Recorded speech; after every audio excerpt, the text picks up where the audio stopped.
perkaranya, Wahyu menunggak cicilan utang pada sang mertua dengan jaminan BPKB sepeda motornya. Wahyu jadi buronan mertua.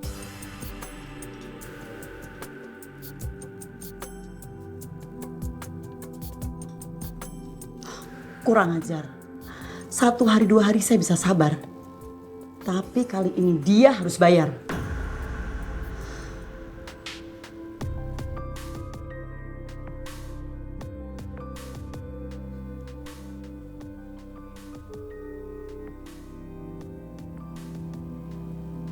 Waduh, si ibu nih.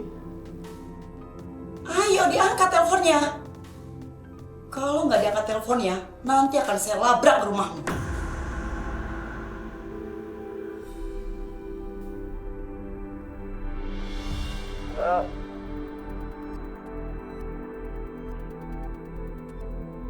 Halo? Dasar mantu nggak tahu diri. Sudah berapa kali kamu ingkar janji? Saya nggak mau tahu ya. Cepat kamu bayar utang kamu. Kamu pikir saya ini orang kaya apa? Iya bu, maaf. Saya lagi benar-benar nggak ada uang. Kalau saya ada uang juga pasti saya bayar. Apalagi sekarang saya bukan orang kaya lagi. Minggu depan ya bu. Minggu depan? Enggak. Saya nggak mau ya. Saya maunya kamu bayar secepatnya. Apalagi kamu kan kerja di bengkel las. Pasti kamu ada gaji kan? Iya bu, tapi sekarang ini orderan lagi sepi banget. Alah, itu kan cuma alasan kamu aja. Denger ya Wahyu ya.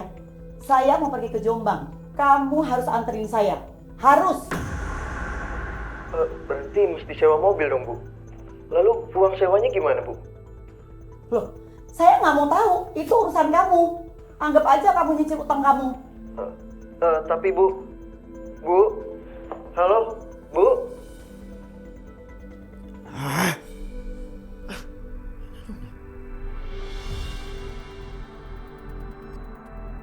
Sri tak mau berdiam diri. Wahyu pun berhasil dikelabui. Alasan Sri ingin bertemu dengan orang pintar di Jombang karena Sri tengah bimbang. Sri membutuhkan jawaban soal jodoh atau tidaknya seorang pria yang sedang melakukan pendekatan. Bila mana mendapatkan masukan, Sri lebih lapang jika kembali naik pelaminan.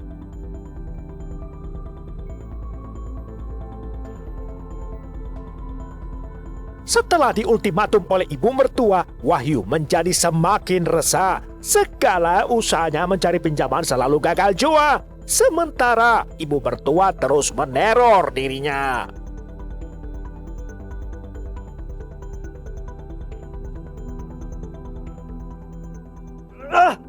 Sial, nggak ada duit. Ini semua gara-gara perempuan ruwet. Sekarang semua jadi ribet. Awas aja kau Sri. Tunggu pembalasanku nanti. Kau akan kuhabisi.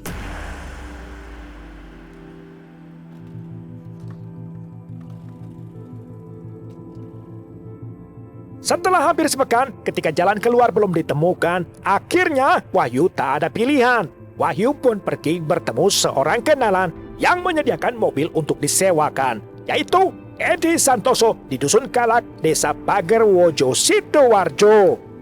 Bagus, yang bersih ya. Pokoknya kinclong. Dalamnya jangan lupa kasih pewangi. Ya, biar pelanggan kita makin betah, nyawa rental di kita. Ya itu tuh. Mas Edi. Wah, Mas Wahyu. Wahyu berusaha mendapatkan mobil sewa tanpa mengeluarkan sekeping atau selembar rupiah. Apa kabar Mas Wahyu? Baik Mas Edi. Gimana? Apa yang bisa saya bantu? Kira-kira mobil ada yang nganggur nggak Mas? 1-2 hari ini udah ada yang pesen belum ya? Wah, Mas Wahyu mau sewa mobil? Tenang, khusus Mas Wahyu saya kasih harga khusus. Berhubung kita udah kenal lama nih. Rencananya hari Rabu besok saya mau pesen Mas tanggal 1. Kira-kira saya bisa kan ya Mas? Tapi saya bayarnya di belakang ya. Atau gini Mas, lihat motorku itu. Nah, itu aku jadiin jaminan Mas. Karena aku sewanya cuma 1 hari aja kok Mas. Ya karena kita temen boleh lah. Wah, kalau gitu terima kasih ya Mas. Ya, tapi inget nih, sewa mobilnya per hari 250.000. Iya Mas. Wah, terima kasih banyak Mas atas bantuannya ya. Sama-sama Mas Wahyu. Nanti tanggal 1 saya ambil mobilnya ya. Ngomong-ngomong Mas Wahyu ini mau kemana ya sebenarnya? Mas, saya mau anterin ibu mertua saya. Dia mau ke Jombang, katanya mau ketemu orang pinter. Boleh lah kalau begitu. Yaudah, saya cek dulu mobilnya. Iya Mas. Gimana, bagus? Bersih? Aman, Bos.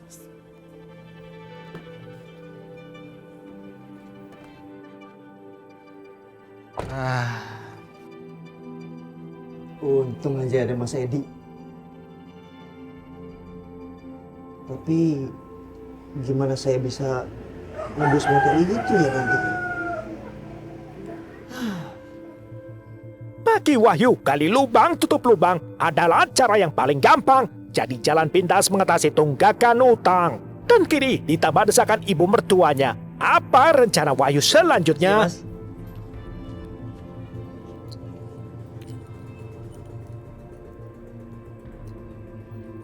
Bagus. Motor.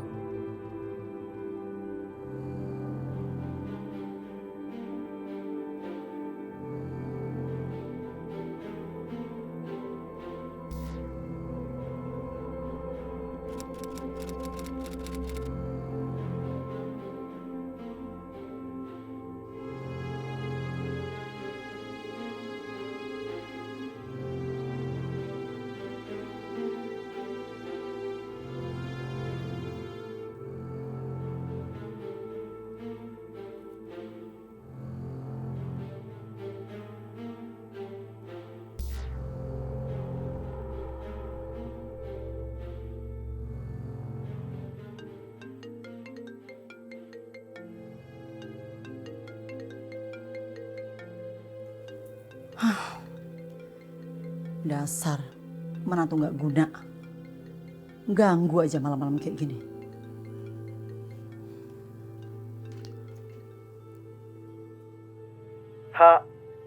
Wahyu, kemana aja kamu?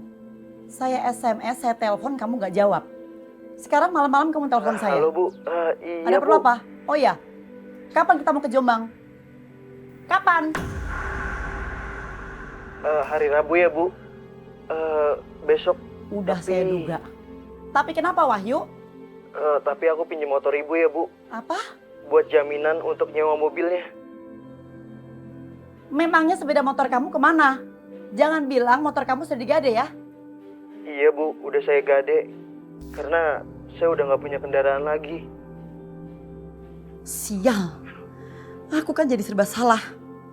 Kalau nggak dikasih pinjem, nanti batal ke Jombang. Ya sudahlah, yang penting dia mau antarku ke Jombang. Oh, ya udah, nggak apa-apa. Kamu pakai motor ibu aja. Tapi awas ya, kalau sampai kamu bohongin ibu lagi. Ya udah, iya Bu. Terima kasih ya Bu. Posisi Sri memang tak ada pilihan selain menyanggupi permintaan. Terlebih kondisi Sri tengah dilanda bimbang soal asmara. Bila mana pria yang mendekatinya berjodoh atau tidak jadi calon suami ketiganya. Sementara Wahyu Hermawan ialah satu-satunya harapan agar Sri bisa mendapat petunjuk serta jawaban dari guru spiritualnya di Jombang kemudian.